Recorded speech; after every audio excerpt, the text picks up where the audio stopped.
the goal is to become not less than 51% authentic self. Because when you reach 51%, your ego, the individual and collective ego, the fears and desires, the crazy, deeply conditioned and impulsive and often unwholesome desires and fears of the individual and collective ego within you will no longer be the dominant or the stronger half. It'll be the weaker half. And that's all that has to happen for you to become an authentically liberated human being, profoundly liberated human being, not completely or fully liberated human being, because you can never be completely and fully liberated, but you're well on your way to being in really good shape, which is quite a big deal, is you have to get to not less than 51%. So that means the ego, the individual and collective ego within you is the weaker half. You're still a crazy, narcissistic,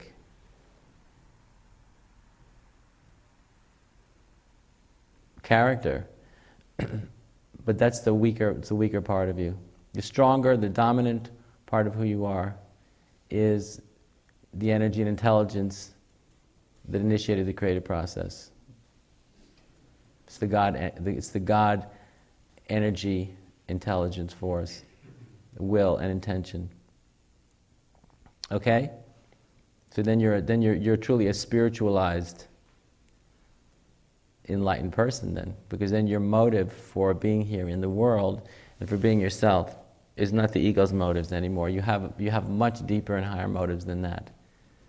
Your egoic motives may still be present, but they now are the weaker part of who you are, and the stronger or the dominant part of yourself is that same intention that's been there all along, which is to become Eros, right? The creator, the creative impulse.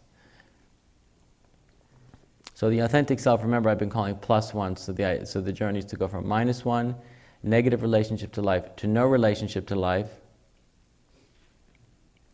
to a very wholesome, very positive relationship to life.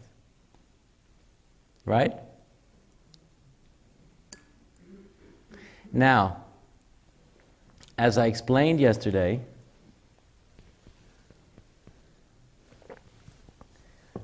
until you get to 51%, which is a very big deal, by the way. 51% is quite a lofty attainment. Let me be perfectly frank and absolutely blunt. 51% is a very, very big deal. And only the most sincere, the most committed, the biggest hearted individuals reach 51%. Most people don't have the medal for 51%.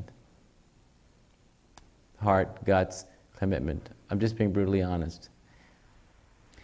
Getting from 5%, 2%, 3%, 4%, 5% authentic self to 51% is a hell of an ordeal. Because you have to retrain yourself.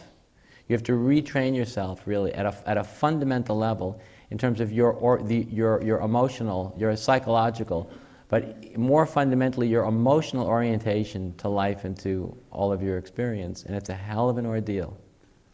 I've been teaching long enough to know that. You have to, it's not as much a philosophical reorientation, even though it is, but on a more fundamental level, essential level, you have to emotionally reorient yourself to the way you relate to life and to your experience. And it takes a tremendous amount of effort and a very sincere commitment to cultivate the soul strength, the soul energy, and the soul strength and soul energy to get yourself to that point where you're going to actually cross over that 51% line. Once again, once you cross over that 51% line, it's no longer as much about making effort as it was up until that point. Because then, as I said, and I was explaining yesterday, there's a backdraft. The backdraft is the energy of the authentic self itself. is carrying you forward. It's the authentic self is driving the car now.